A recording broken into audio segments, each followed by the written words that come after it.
ጤና ይስጥልኝ የተወደዳችሁና የተከበራችሁ የምናሉሽ ረታ ኢንተርቴይንመንት ተከታታዮቻችን በሙሉ እንዴት ቆያችሁልን? ይህ በየሳምንቱ ወደ እናንተ ይዘን የምንቀርበው የትረካ ሰዓታችን የትረካ ሰዓት ቻናላችንን በቅንነት ሰብስክራይብ፣ ሼር፣ ላይክ እያደረጋችሁ ቤተሰብ እንድትሆኑ ታሪኮቻችን ደግሞ ለሌሎች እንድታጋሩ በትህትናና በፍቅር እየጠየቅኩኝ ከወዲሁ ስለ አብሮነታችሁ ከልብ አመሰግናለሁ። ያልተነበበው አንባቢ አቶ ነጋሽ ባልቻ፣ ጸሐፊ አንዷለም አራጌ። በትረካ አዘጋጅቼ ያቀረብኩላችሁ ምናሉሽ ረታ ነኝ። ያልተነበበው አንባቢ አቶ ነጋሽ ባልቻ ክፍል 59። አንድ ቀን ፈጣሪ ፈቅዶ መጽሐፉ ለአንባቢያን የሚበቃ ከሆነ እንዴት ብናስመርቅ ይሻላል የሚለውን አንስተን ከአቶ ነጋሽ ጋር የሚከተለውን ተወያይተን ነበር። ይኸው መጽሐፍ ተሽጦ የሚገኝበት ነገር ካለው ገቢው በሙሉ ለእርሱ ወይም ለመቄዶንያ ገቢ እንዲሆን እፈልጋለሁ።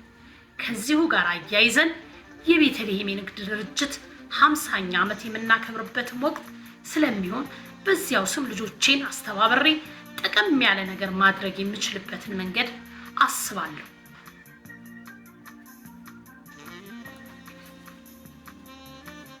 ብሎኝ ነበር። የአቶ ነጋሽ ባልቻ እስትንፋስ እስከ ቀጠለበት ሰዓት ድረስ አእምሮን የሞላው ሀሳብ የበጎ ስራ ሀሳብ ነው ቢባል ማጋነን አይሆንም።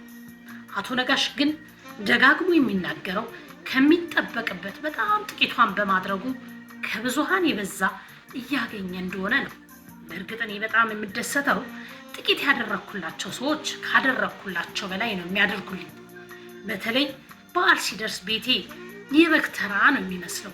ሁሉም በግ እየጎተተ ያመጣል። በመካከላቸው ባለው ፍቅር መቀራረብ በጣም ነው የምረካው። እኔም ማህበራዊ ህይወት እንዲጠናከር የቻልኩትን ሁሉ አደርጋለሁ። አንዳች ችግር የተፈጠረ ከመሰለኝ ቶሎ ጣልቃ በመግባት መፍትሄ ለመሻት እሞክራለሁ። እግዚአብሔር ይመስገን ወዳጆቼ ሁሉ ዘንድ ተሰሚነትና ክብር አለኝ። እኔም ለእነርሱ ከፍ ያለ አክብሮትና ፍቅር አለኝ። እኔም በእነርሱ ዘንድ ያለኝን ስፍራ ለበጎ ነገር እጠቀመዋለሁ። በዚህም በጣም ደስተኛ ነኝ። በዚህ መጽሐፍ ውስጥ የሀገር ፍቅር እስከ መቃብር በሚለው ርዕስ ስር የአቶ ነጋሽን እስከ ህልፈተ ህይወት ድረስ የዘለቀውን ለሀገሩ ያለውን ጥልቅ ፍቅር ለአንባቢያን ተጋርቷል። ነገር ግን እስከ መጨረሻው አፍሉን ስቶ በመልአከ ሞት እስኪወሰድ ድረስ የዘለቀውን የሀገር ፍቅሩ ብቻ ሳይሆን ረዳት ስለሌላቸው ተጨናቂነቱም ነበር። አቶ ነጋሽ አሁን ቤተልሔም ዩዝ አካዳሚ ዋና ግቢ ያደረገው የቀድሞ መኖሪያ ቤቱን ነው። እዚህ ሰፈር በነበረበት ወቅት ከጎረቤቶቹ አንዱ አቶ አማረ የተባሉ ግለሰብ ነበሩ። አቶ አማረ ታዳጊ ልጆቻቸውን እንኳን በትምህርት ቤት ደጃፍ ሳያበቁ ከዚህ ዓለም በሞት በመለየታቸው ኤልያስ አማረና ሄኖክ አማረ የተባሉትን ሁለት ልጆቻቸውን አቶ ነጋሽ ስኮላርሺፕ ሰጥቶ ማስተማር ቀጠለ። ቤተልሔም ዩዝ አካዳሚ የሚያስተምረው እስከ 8ኛ ክፍል ድረስ ነውና ኤልያስ አማረ የሁለተኛ ደረጃ ትምህርቱ እየተከፈለ ጥሩ ቦታ እንዲማር አቶ ነጋሽ ክትትል እያደረገ በነበረበት ወቅት እንደ አቶ አማረ ሁሉ ነጋሽንም ለመውሰድ የሞት መላእክት እየተናነቁት ነበር። የሰው ልጆች በምድር ላይ በምንመላለስበት ወቅት የተለያዩ ታሳቢ የምናደርጋቸው ምድራዊም ሰማያዊም ክብሮችና ጥቅሞች ይኖሩ ይሆናል። እነርሱን ታሳቢ ባደረገ ስሌት የምንከውናቸው ነገሮችም ሊኖሩ ይችላሉ። የሰው ልጅ የሞት አፋፍ ላይ ቆሞ በሰመመን ውስጥ እያለ እንዲፈጽም የሚፈልገው እርሱ ግን የነፍሱ ጭማቂ የሚኖርለት ወይም የኖረለት እውነትም ልቃቂት ይመስለኛል። አቤ ጎበኛ አልወለድም በሚለው መጽሐፉ መግቢያ ላይ ሶቅራጥስ የሞት ፍርዱ ተፈጻሚ እየሆነ ባለበት ቅጽበት በሕይወት በቀሩት ሽንፍራፊ ደቂቃዎች ውስጥ የተናገረውን አንድ ቁም ነገር ያስታውሰናል።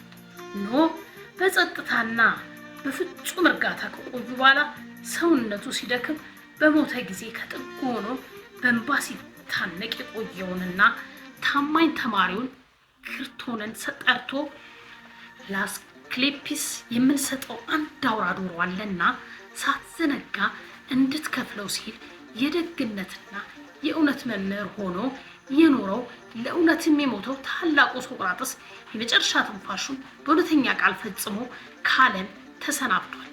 አቶ ነጋሽም ከሞት ጋር የመጨረሻው ትንቅንቅ በሚያደርግበት ሰዓት የሚገርመው በጽኑ ህሙማን ማቆያ ውስጥ ሰዎች ተመላልሰው እንዲጠይቁት በማይፈቀድበት ሁኔታ ያገኛትን አጭር አጋጣሚ የተጠቀመው የኤልያስ አማረ ትምህርት እንዳይስተጓጎል በመወትወት ነበር። የሚያስፈልገውን ክፍያ ሁሉ ተከፍሎ ኤልያስ ጥሩ ትምህርት ቤት እንዲማር አድርጉ የሚል መልእክት ለማስተላለፍ በማሽን እየታገዘ መተንፈሱ እንዲከለክለው አልፈቀደም ነበር። መልእክት ለማስተላለፍ ቢሆን ከህይወቱ የመጨረሻ ቃላት በመጨረሻዋ ከዚህ ዓለም ወደሚቀጥለው ዓለም ለመሄድ በሞት መላእክት ተከቦ ከዚህ ዓለም መውጫ በር ላይ ያለ በኮቪድ ታሞ በመከራ በማሽን እገዛ በሚተነፍስበት ሰዓት የሚያስበው ህይወቱን እንዴት እንደሚያስቀጥል ሳይሆን የኤልያስ አማረን ትምህርት ሳይስተጓጎል እንዴት እንደሚቀጥል ነበር የሚጨንቀው።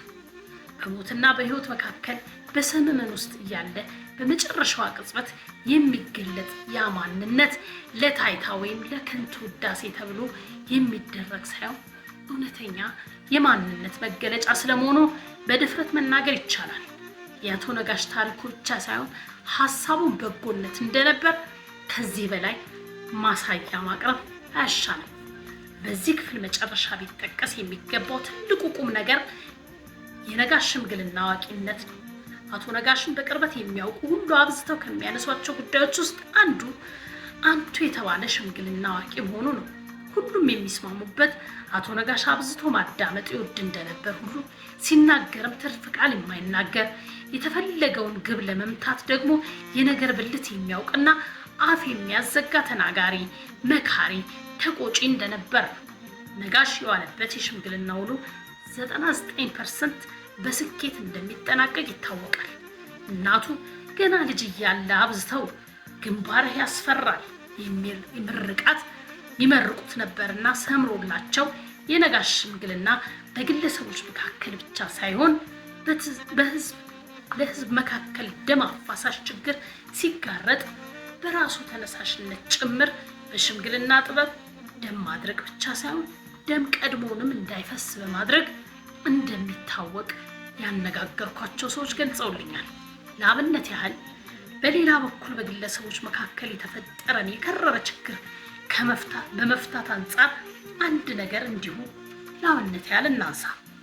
በከተማችን ይታወቁ ከነበሩ ባለሀብቶች አንዱ ለአንዱ ወዳጃቸው በአራጣ ያበደሩትን እንዲከፍል ቢጠይቁት መክፈል አልቻለም። ወለዱ ብቻ ከአቅም በላይ ሆኗልና ይህን ችግር ለመፍታት አቶ ነጋሽ ከሌሎች ወዳጆቹ ጋር ጣልቃ ይገባል። አበዳሪው ቤት ለሁለተኛ ጊዜ ተመላልሰው በመጨረሻም አገኙት። እናም አቶ ነጋሽ በመሄዱ እምቢ ማለት እንደማይችል ገብቶታልና ልጅ ነጋሽ ለምን መጣህብኝ? እኔ አንተን ይህን አድርግ ያን አታድርግ ብዬ መጥቼብሃለሁ።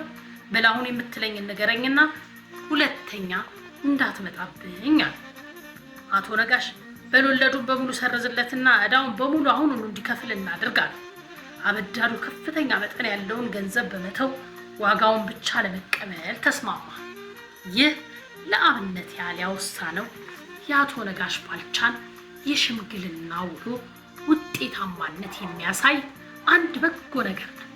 ነገር ግን አቶ ነጋሽ ባልቻ የሽምግልና አስተዋጽኦ በጣም ሰፊና ከፍተኛ ተቃርኖዎችን ለመፍታት ያስቻለ እንደነበር ብዙዎች ይመሰክሩለታል።